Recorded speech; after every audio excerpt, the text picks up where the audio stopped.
part of the Press Play Podcast Network.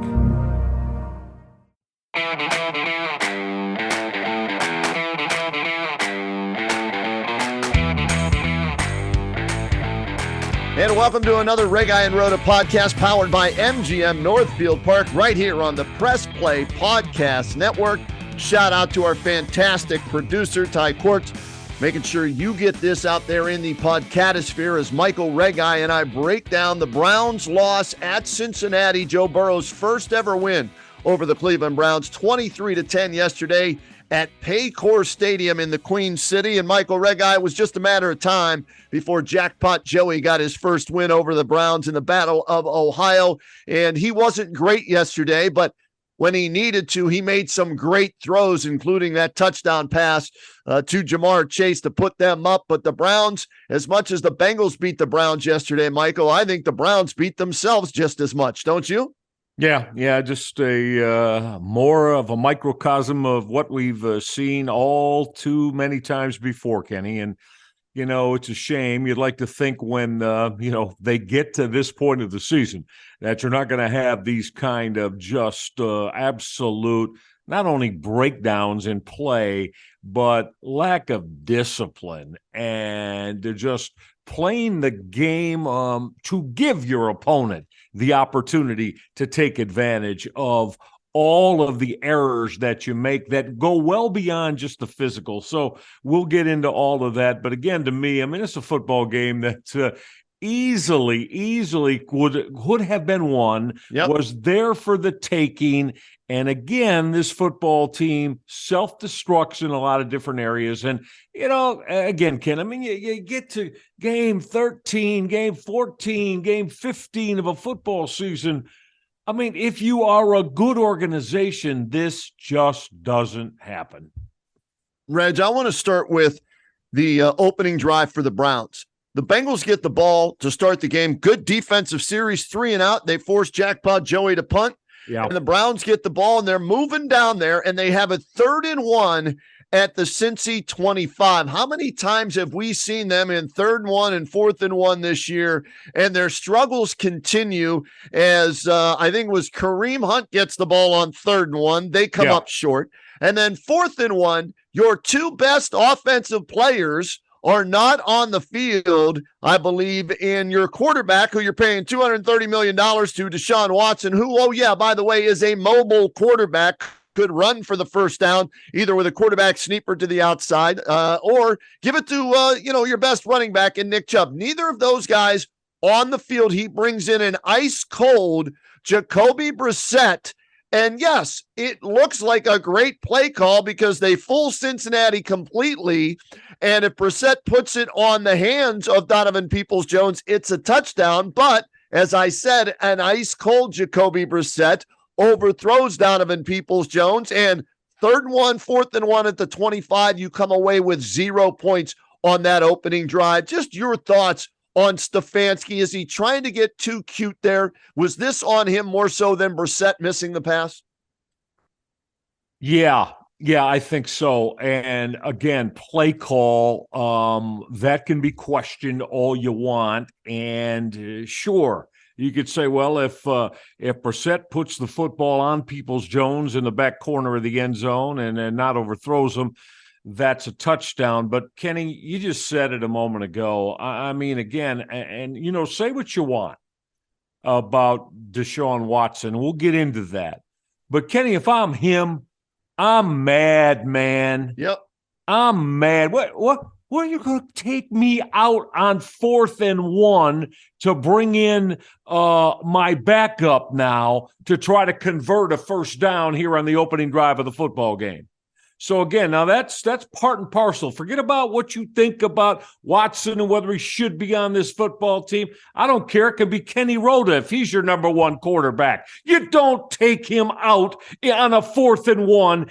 I don't care, man. That's trying to get way too beyond yourself, Kevin Stefanski, and I don't like it. And I think it's damn BS. And it's stuff like that that has this football team where they are. Now, that having been said, right? Okay, again, and then the play call itself. So let's see. Jacoby Brissett, last pass he threw was about, an hour ago during warm-up, which, he didn't get much of that either because backup quarterbacks, all throughout the course of the week. I'd be surprised if Brissett got 10% of the practice reps this past week, Kenny. So It's that kind of stuff again. Why you try to show how smart and innovative you are, Kevin Stefanski. Pick up the damn first down. Keep the drive alive. You got Nick Chubb, and that offensive line, though. Now that's another story because they weren't particularly real good yesterday at all. DJ Reader just exposed them and ate them alive. Now, he's real good, Ken. Yeah. DJ Reader is very good. Okay, Let's get that out there. But I'm going to tell you what, Froholt, of course, got – and I'm on the guards too now. Wyatt Teller and Joel Bitonio, they're supposed to be a strength, most specifically Teller. Reader just ate them alive on the interior. But that having been said, that play call, and again, you're bringing in Brissett. Kenny, I'm going to ask you a question. I'm beginning to wonder if Kevin Stefanski, 2 weeks in a row now, he's done this with Jacoby Brissett. Yeah. And we all gave Jacoby his outstanding, did a real strong job. There's no doubt about it. Do you think, Kenny, that Kevin Stefanski is almost trying to make sure that Jacoby Brissett understands, hey, man, I love you. I really didn't want this to happen, but I'm going to make sure you get some snaps and get some reps.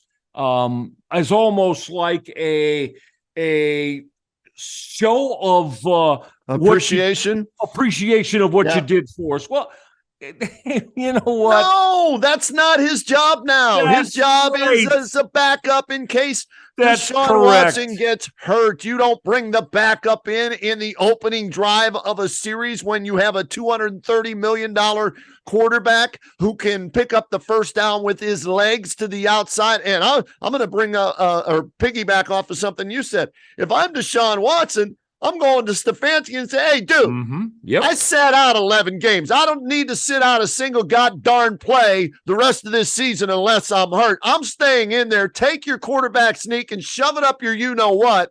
I ain't coming out of this game anymore. Yeah, well, 1,000,000%. 1,000,000%. Again, whatever you all think about Deshaun Watson, this, that, and the other, that's fine. But you've established now that he's your quarterback, and you got him back after missing 11 football games. You do not take him out on 4th and 1 as a drive, the opening drive of the football game. Oh, no, that's incorrect. It's not the opening drive, or was it? First possession for the Browns. Yes. Okay. First possession for the Browns. That's incomprehensible. Just unthinkable to me that Kevin Stefanski would make that move. And that's why I ask you, you think he's trying to throw a little bit of a peace pipe to Jacoby Brissett or saying, this is because you did us so well. I don't want to make sure you're still involved. You can't do that if that's the case. So he did. He's done it 2 weeks in a row now. And it just is blown up in their face.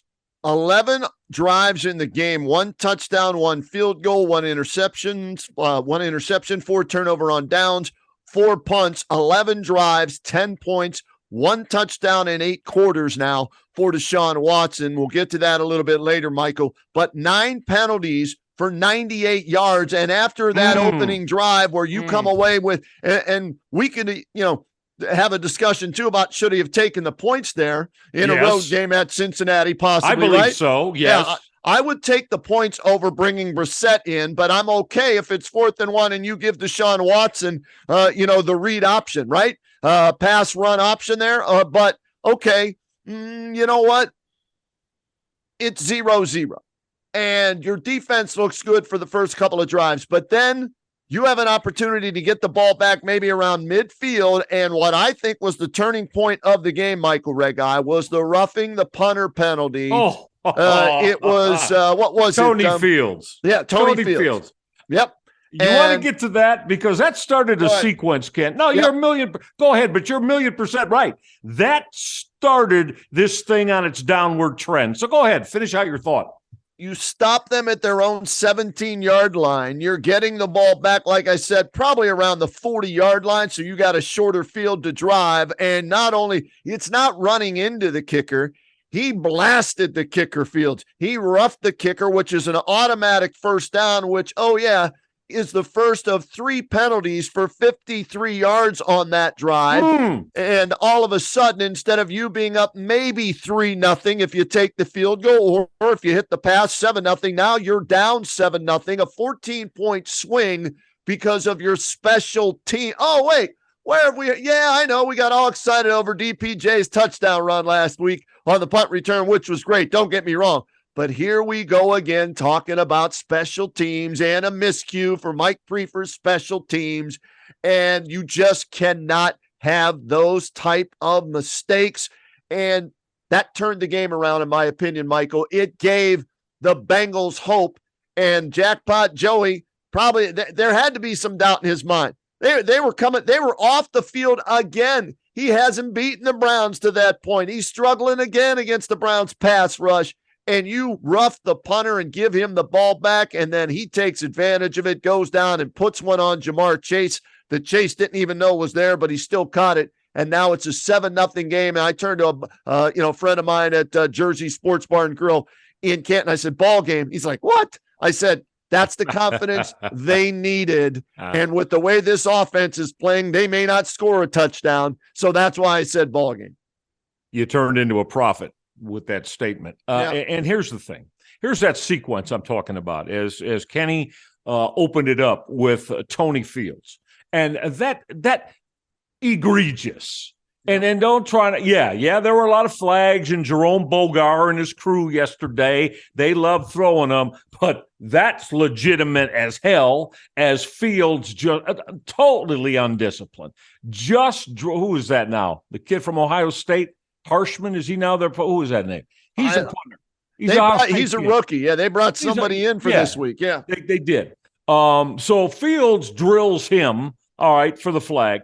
The very next play, Isaiah Thomas, the backup linebacker, just hands to the face of one of the O-linemen, just out in the open. That gets called. And then Denzel Ward, grabs Jamar Chase as he's run by him. That turned in, 38 yards on that penalty on the PI.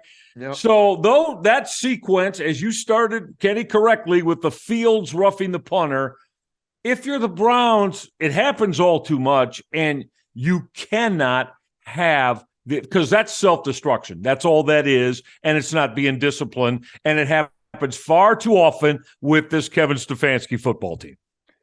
So is this on Stefanski? 9 for 98, averaging 70 yards in penalties, I think, per game. How much of this is on the head coach and the lack of discipline and key penalties in games? Yeah, well, I always feel that, when you talk about penalty situation, that's a head coach's jurisdiction, Kenny. You could try to put it down on, whether or not you want to blame assistant coaches and coordinators for their units. That's fine if you want to do that. But to me, that all starts because who's the one that sets the temperament and sets what the identity and tone is supposed to be? He's the one that every day, starting in spring through the summer, and then as the season begins, head coach is talking to his football team every day in elongated meetings. And so to me, it's a head coaching thing. It starts there. And evidently, this football team thinks that either they don't give a damn what Stefanski's talking about, or we're just going to play the hell the way we want to. It's one or the other, because the penalties are just mind-numbing at times. And it really hurts this football team. So it's 7-0 Cincy. Browns respond, Michael. Have a nice drive. They get it down 1st and 10 from the Cincinnati 12-yard line. So twice they've been inside the 25-yard line of Cincinnati in the first half. And again, inability in the red zone to score touchdowns. They have to settle for a field goal. 13-play drive, used up about 7 minutes of clock, and you end up settling just for a field goal after 1st and 10 from the 12-yard line. And then, of course, you know what happens. You get a field goal, they come back, they get a touchdown, and it's 13-3 at halftime. And like I said earlier, at that point, ball game. Man, Kenny, you're the man with all the stuff. I mean, they've got to be in red zone offense, team-wise. They're down in the bottom third of the NFL. Again, I haven't looked in a few weeks, okay? But red zone offense for them, it doesn't matter who the quarterback is. It's just a problem. So I don't know if you want to talk about philosophy and what the attempts are to try to get successful plays run when they're in the red zone. But, Kenny, I swear to you, it seems to me like 80% of the time, eight of 10 times, you're running a field goal team out as your offense is in the red zone. I mean, if I'm wrong, I'm pulling it up right now, Reg. Let's see where the Cleveland Browns are. Cleveland right now, according to team rankings, Cleveland is 14th, but that's at 56% overall. But the last 3 games, they were at 42%. Yesterday, 33%. And so, they're about middle of the pack right now, but in recent games, downward trend. Yes, downward trend towards the bottom. Yeah. Well, again, listen, you go look at the top teams of the league, and I'm going to tell you that they're up near 60% touchdown ratio or better when they extend the football into the opponents inside the 20-yard line in the red zone. So. Yeah. It's just a reoccurring theme with this football team. One of many on the negative side, Ken, that prevent them from doing anything that resembles winning regularly. Deshaun Watson finally gets his first touchdown pass as a member of the Browns. It took almost 8 quarters to do so. He hooks up with the Chief, David Njoku, and Michael. Hey, beautiful play action fake, sold it, fooled the defense. The Chief makes a nice dive towards the end zone to get to the, pylon for the touchdown. And you're down 20-10. And even though I said ball game earlier, in their minds, they're still in the game with basically a quarter and some change left to go. But then again, that was it. Could not punch it into the end zone after that. Had a couple of opportunities with good field position, a pick by Deshaun Watson, a turnover on downs on 2 consecutive series, and the Browns end up losing the ball game 23-10. Ken, was that pick in the end zone? I was calling college hoops yesterday. It was on the sideline. I'm trying to remember. I think he was trying to get it to Cooper, and it was picked off. Okay. And so not like last week where he threw it, end zone pick. Yeah. Last week was end zone. This one was not, but again, a bad throw there. So, they come up short offensively. So Deshaun Watson, Michael Regai, 1 touchdown in 8 quarters of play, 24 full possessions, 1 touchdown, 3 field goals. They've scored 16 points with your $230 million quarterback now at the helm. And, by the way, as we go to break here on the R&R podcast, let's see. Baker Mayfield was down 13 points. Oh, you going to go there? Minutes. Oh, yeah, I'm going to go there. Hell yeah. Baker Mayfield was down 13 points with about 4 minutes to go, right? He leads the Rams to a comeback win, 17-16 the other night, right? Let's see. Deshaun Watson down 13 points with about 5 minutes to go and no points. They lose. Now, don't get me wrong. I'd rather have Deshaun Watson over Baker Mayfield 10 times out of 10. I'm glad you said that. It's just the OIC. No, it's just the OIC factor, Michael, right? Only in Cleveland can you get rid of a guy. He goes to another team, gets cut, shows up with another team, has 1 day of practice, 2 days to learn the playbook, and in a Hollywood scripted ending in Hollywood, Baker Mayfield leads the Rams back to a victory over the Raiders, and your guy has a chance to be the hero on the road in the jungle, and they don't get any points, and you lose the game. And when we come back here, Reg, on the R&R podcast, I want your thoughts, on Deshaun Watson through 2 games, what you've seen. Did he make a huge leap yesterday, even though they lost? And does this mean we're starting to look ahead to 2023 now because they're 5-8 and their playoff hopes, while they're not mathematically eliminated, slim and none, in my opinion, and Slim just left town. So we'll get into all of that when we return to the R&R podcast here on the Press Play Podcast Network, powered by MGM Northfield Park. What's up, everyone? I'm Holly Wetzel. And I'm Tyrus Powell. And we are your hosts of The Orange is Oranger, a Cleveland Browns podcast on the Press Play Podcast Network. We give you all the dog pound coverage that you'll need to get you through the regular season, hopeful postseason, and I'd say off-season, Tyvis, but is there really ever an off-season for this team? Thankfully for our podcast, Holly, there really never is when it comes to the Cleveland Browns. Don't miss our breakdown of each week's matchup, game recaps, and any and all news out of Berea to feed your Browns appetite. As we know, Holly, dogs gotta eat. Yes, they do. So hit that subscribe button and never miss an episode of the Orange is Oranger, Cleveland Browns podcast on the Press Play Podcast Network.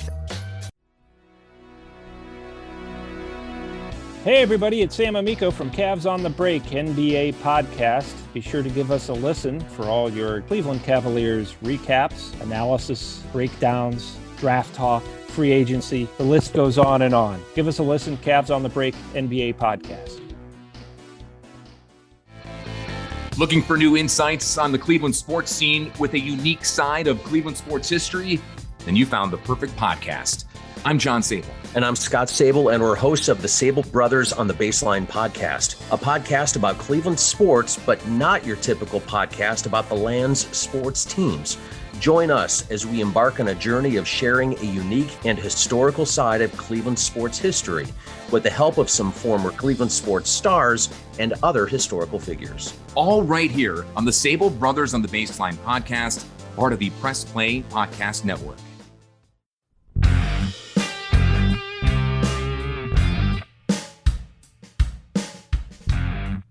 Hey everybody, I'm Gary. And I'm Jason. Opening cards as a kid, no matter what was in the pack, you always had that stick of chewing gum. Well, it turns out Gary and I opened up a box of 86 Tops last year, and let me tell you, the chewing gum does not age well. Join us on the Ball Card Show, the sports podcast for the sports collector.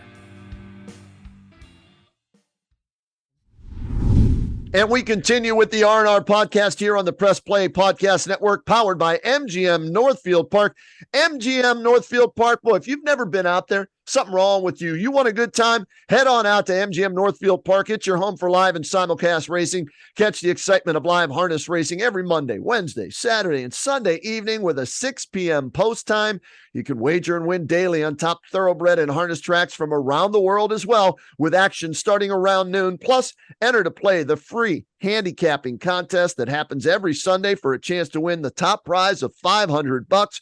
Registration for that begins at 11 a.m. Free admission, love that. Free parking, love that. Every day at Northfield Park. All right, Michael Regai, 2 games in the books after sitting out 11 for Deshaun Watson, and he's 38 of 64, 407 yards passing, 1 touchdown, 2 interceptions, 54 yards rushing, no touchdowns, completion percentage 59%, 70.2 quarterback rating, 1 touchdown drive, 3 field goal drives in 24 full possessions. I know it's a small sample size, and he was out for 11 games and hadn't played in 700 days prior to last week's game against Houston. But, hey, what have you done for me lately? What'd you do on the field? Yesterday is the most recent example that he put out there. So where are you with what you've seen from Deshaun Watson so far? Yesterday was significantly, far and away improved from where he was in week 1. However, week 1 for a starting quarterback in the NFL was pretty much bottom of the barrel. He cleaned a lot of things up yesterday, Kenny, and most specifically just his throwing delivery. Right. Number 1, he's throwing the football on one hop into the ground like he wanted his wide receiver, his receiving core, to be shortstops in the game last week.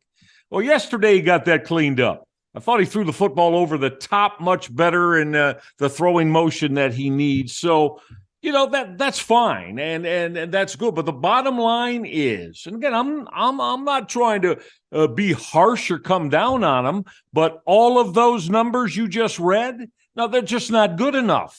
Yeah, it's not good enough, especially the 59%, right? Is that what you said? 59%? That's it. He's got to be up at 69% of his completion percentage to have this offense be as effective as you want. We went through the red zone situation. Well, that's just a continuance. That's a whole offensive thing right there. because you can't just put all that on him because they weren't good in the red zone when Jacoby Brissett was running the football team. That's been the offense's Achilles heel. But again, the bottom line, Ken, it's got to take a big step forward. And now the question I have is, Amari Cooper's, hurting. That's obvious. Are you going to keep running him out there without an opportunity to get in the playoffs these final 4 games? Are you going to run Nick Chubb out there without that opportunity on the offensive side of the football? Defensively, Myles Garrett, Jadeveon Clowney, you're two. So where is the mindset, the coaching mindset here, Kenny? So how much more are you going to continue to play these guys? Is it going to be until you're 100% eliminated? What do they got now? What do the NFL.com play? Give them about is it a 4% chance to make the playoffs now? That's the last I saw. I don't know if it's been updated after what happened late last night, but I think that's what it was. All right. So there's my thought. Again, I think you got to make the decision there. And I'll be honest with you. I bring it up because I don't know if I'm running Cooper and Chubb and Clowney and Garrett. And these are your core guys, Ken. These are your main guys in the primes of their careers, I might add. So without an opportunity, if that is 100% wiped away, do you want to keep playing them, or do you want to take a look at guys Look, Kareem Hunt's not going to be on this football team next year, Ken. I mean, That's 100%. I guarantee you. Kareem Hunt is not going to be a Cleveland Brown after this season. So from that running back perspective, you want to start. What about Jerome Ford? What about Demetric Felton? Right now, those two are going to be guys who are going to have to take over that role in some way, shape, or form, unless Andrew Berry does something with that room. And again, remember, those two are his draft picks, right?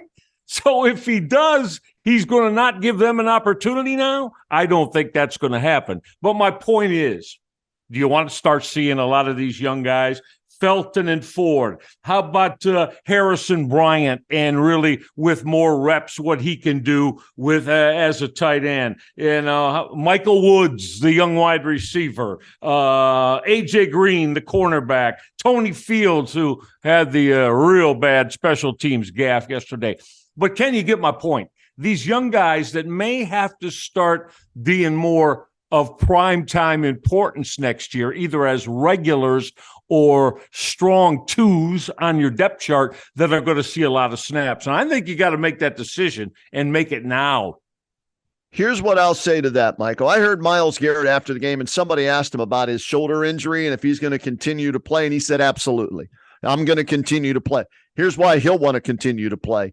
He's not going to win Defensive Player of the Year, but sack stats matter to him, and he had 2. He played well yesterday. Yes, he did. Myles Garrett. He had Very 2 sacks, 3 tackles for a loss, 2 passes batted down, a number of pressures. So I think he's going to give it a go until maybe they're mathematically eliminated and there's maybe a game or 2 left, right, where there's just no chance of anything happening there. And then maybe he'll get an early start on the shoulder surgery that allegedly is going to happen in the offseason.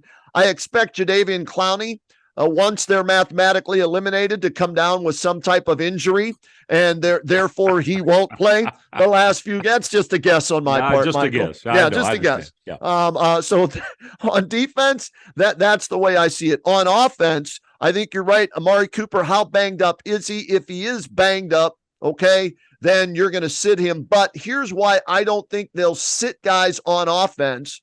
They want to show, I guess, the owner, Jimmy Haslam, what this offense can look like with Deshaun Watson at quarterback, with Amari Cooper and an emerging Donovan Peoples-Jones at wide receiver as their main guys, David Njoku at Nick Chubb at running back. I think they want to it's almost like an audition, dare I say, for Stefanski to prove that he deserves to be back as the head coach and OC, with having most of the bullets in the gun, if you will, and still some hope of making the playoffs. So I think they feel it would be a disservice to Deshaun Watson if they didn't put their best players out there with him after sitting out those first 11 games. That's the way I makes look a lot at of it. sense. Yeah, Okay? no, I'm with you. I'm with you. But having said that, I think your point is very good about Kareem Hunt. Hey, you need to get a look maybe at Jerome Ford or Demetric Felton, one or the other, maybe both, right? Give them some reps back there, as well as the younger wide receivers. Moore had a couple of nice catches yesterday. I want to see more out of him, and David Bell. David Bell, or I'm sorry, David Bell had the catches yesterday. David so Bell. I need to see more from David Bell. And as you mentioned, more. So a couple of those guys, yes, especially when they're mathematically eliminated. But I don't think you'll see Nick Chubb ain't going to let Kevin Stefanski just take him out of the game, right? Nick Chubb's going to be the guy. And out of respect for Deshaun Watson, I think you'll see most of the starters stay, but start sprinkling in those younger guys, Reg, once they're mathematically eliminated to see what you do have for next year. Yeah, that seems like a good combination of the way to do things. I really hope. I mean, you want them to win every football game, obviously, but I really hope here at home this Sunday they can come out with a premium performance and take down John Harbaugh and his Baltimore Ravens, who are going to win the division again. Because that's who they are. We'll see. We'll see what happens, with their quarterback situation right now. I'll take that's Jack true with the quarterback right? situation. But to me, though, I'll take them over Cincinnati as the best team in the division when both teams are healthy. Okay. All right. Again, it's not a wide gap, but I believe Baltimore's the best team in the division when healthy. So we'll see. You're right. It's going to be, I don't know. I don't even know if the backup's going to be able to play. I don't even know if Huntley's going to be able to go this week, but it doesn't matter. This is the NFL, right? Hell, we've seen guys come in off the damn street. They could pull some guy off the streets of downtown Baltimore, and if he came in and threw for 250 yards and a couple of TDs, it wouldn't surprise me, right? Look at Josh Purdy, right? With the 49ers. There you go. There you go. Against Tom Brady yesterday, right. And it wasn't even a football game. Purdy played very, very well. But I really hope that the Browns, because Kenny, if they win, just keep yourself I'm going to say solvent. You know what I mean? Keep yourself as far as you could take this, where you still feel like everybody's got to play, because mathematically we've got an opportunity to make the playoffs. And so best they could do now, Kenny, is win out and be 9-8. Will that be good enough? You and I started talking about this 3 weeks ago.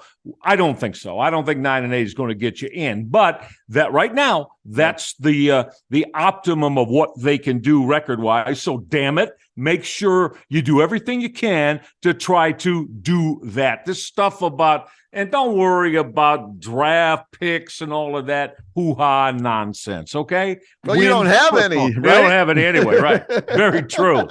No, Andrew Berry made it a point to have that become a reality. There aren't any anyway. So, but go out, really, beat ball. Start, win your division games. That's why yesterday was so important. Yeah. You gotta beat Baltimore, Cincinnati, and Pittsburgh.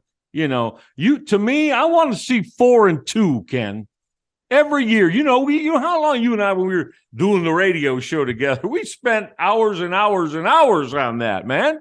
You got to be successful in your division. That's why, again, when they play any of those three division teams, they need to go out and win football games. Bottom line. I'm with you 100% on that, Reg. And you win in your division. That's the easiest way to get in the playoffs, so you don't have to deal with other teams, more teams in the wild card race. And mathematically, they're not eliminated from either, but you're going to have to win out. The Ravens are going to have to lose every game. The Bengals are going to have to lose every game. And you know what? All you can do. In fact, I think the Browns might be, I got to look at the tiebreaker situation, right? Because the Ravens have won 9. So I think they might be mathematically eliminated from the division, depending on which of those teams wins the division, if it's with 9 victories. So, but the wild card, they're 2 games out of the last wild card spot with how many games left to play? What is it now? What do they got? 1, 2, 4 games. To go. Yeah. Ravens, Saints at home Saturday. Redskins, the Washington Commanders and the Steelers away on Sundays to close it out. Realistically, looking at that schedule, you know what? 2-2 would be realistic. 3-1 if you get the benefits of some teams being injured and without their quarterback or key players in there. So what are they now? 5-8. I could see 8-9 as the best. I think the Browns will finish, Michael. I can't see them getting to 9 wins. And if your 2-2 becomes reality, can you imagine a 7-10 finish with this football team? With how high the aspirations and expectations were, and all the talk about got the one of the top 5 rosters in the National Football League, and so that's what the reality is. But you got to go out and again, this one Sunday is huge again because it's a division game and it's against the Baltimore Ravens, and regardless of how they show up, it's a football game the Browns got to be able to win at home, Ken. And so we'll see what the whole week brings. But Sunday in Cincinnati, I really thought that the Browns were going to continue to perplex Joe Burrow and Zach Taylor and the Cincinnati Bengals, and they again, self-destruction. They beat themselves yesterday as much as right. They beat themselves as much as Cincinnati was responsible for putting down the Browns in their win. Reg, you get them off the field. Another punt you force, and you're getting the ball back near midfield in a scoreless game with doubt in their mind, losing Tyler Boyd to a finger injury early in that game. Hurst, their tight end, did not play. Higgins suited up, but he did not play. So they had one guy to throw the football to, and yet he still grabbed, what was it, about 88 catches for 2,000 yards and a touchdown yesterday. And that shows you how much Jamar Chase means to that team, because he did not play in the Monday night game at Cleveland on Halloween night, and they got crushed by the Browns. So he's back. He makes plays, and that's what you need, your top players to make plays. And I know it's only been 2 games, but at what point do we not use the excuse that he's been out, right? Deshaun Watson. Is that over with now, Michael? Or are we going to hear that for the rest of the season? No, for me, it's completely over with. Same here. It was over after game 1. All right. He got his game 1 back. He stunk to join up. Got a feel for the speed of the game and everything. Fix it. Now let's move forward. And you're right. He improved yesterday, but it was still not good enough for what your expectations are of him when you pay him $230 million in trade for him. You've got to continue to show this improvement, and you want to see, and again, for me now, all right, it looks like he's cleaned up everything yesterday. At least he cleaned, as we were saying, cleaned up everything with his throwing motion, his release point technically, because throws yesterday were there. I mean, there were a lot of those throws, those 15 to 22-yard throws. He was zipping the football that looked just 1,000,000% better than it did in week 1. But now, again, Kenny, it's about just the age-old. You got to get your football team, your offense in the end zone now. In the end zone. There's no reason this football team shouldn't be scoring 24, 27 points a game. No reason. I'm sorry. You should. And to not, I mean, Kenny, a little different than you. I got to be honest. And again, I wasn't watching it. I was calling a college hoop game. So I'm just got my phone out, and doing what I can during timeouts. But when it went to 20-3, I mean, that's into the second half now, late in the third quarter. It's this game's over, man. They're not coming back from this. A combination of their own woes and Cincinnati being a good football team, and defensively they give the Browns trouble in a lot of areas. So but that having been said, if you'd asked me before the game, I'd have told you I think the Browns going to be able to put up 20, 23 points at least. It was nowhere near that.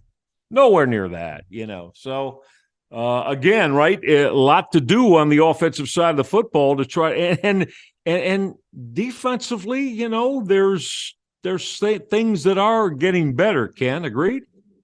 Yeah, absolutely. Special teams, I still, one punt return doesn't solve all the other problems that we've seen all season long, right? No.